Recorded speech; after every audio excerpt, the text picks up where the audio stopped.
David had an older brother named Wyatt.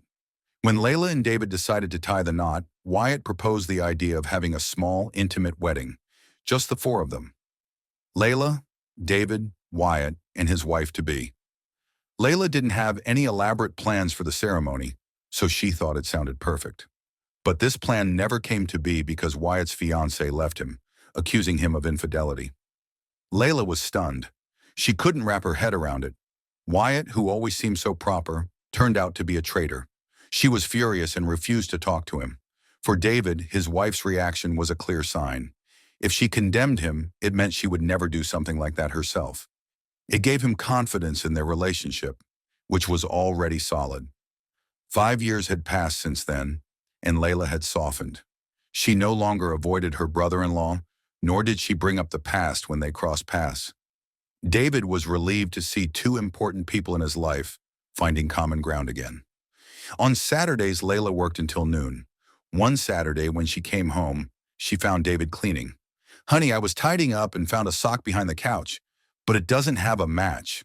I can't find the pair anywhere in my drawer," David said. Layla gave him a reproachful look and replied, "Maybe I threw it out already. I told you not to scatter them around." They both laughed, tossed the sock in the trash, and forgot about it.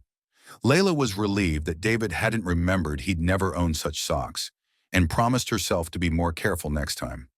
David had been under a lot of stress at work lately. He'd had 2 business trips that stretched longer than expected, and he ended up spending 3 weeks in a foreign city instead of just one. In the evenings, he and Layla would have their usual phone calls, sharing the day's events. Layla would tell him about quirky customer encounters at the store and how they sometimes laughed about them in the back room. These little stories were a source of comfort for David, making him eager to come home. One Friday, when he finally returned, the couple decided to invite Wyatt over for a visit. They spent the evening enjoying 2 bottles of wine and lots of laughs. David was happy to be home with his loved ones, especially after being worn out by endless political debates. Layla stepped out onto the balcony for a cigarette, and a few minutes later, Wyatt joined her. "I saw you in the city center yesterday," Wyatt remarked. "Why didn't you come say hi?" Layla smiled. "Oh, I didn't see you there. My bad." Wyatt smirked. "So you weren't alone then." The smile quickly faded from Layla's face as fear set in. Her hands trembled. "What?" "Layla, is it always the loudest voice at a funeral that's the killer? Is that why you hated me so much?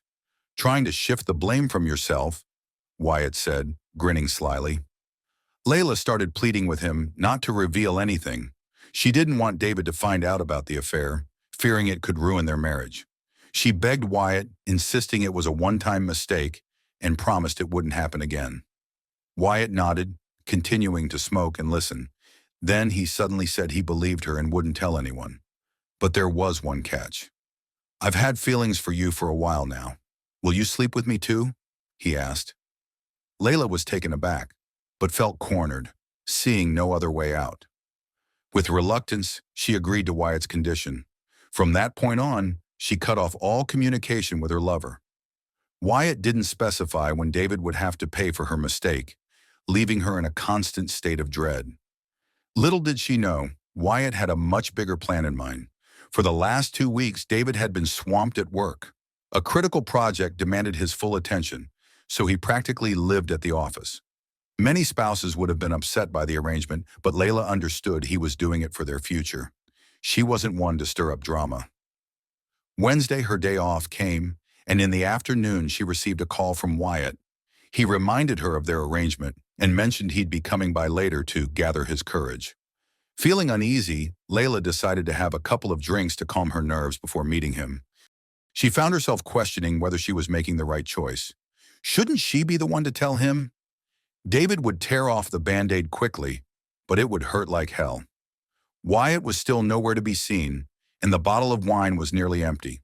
As the clock ticked toward 5 in the evening, the doorbell finally rang.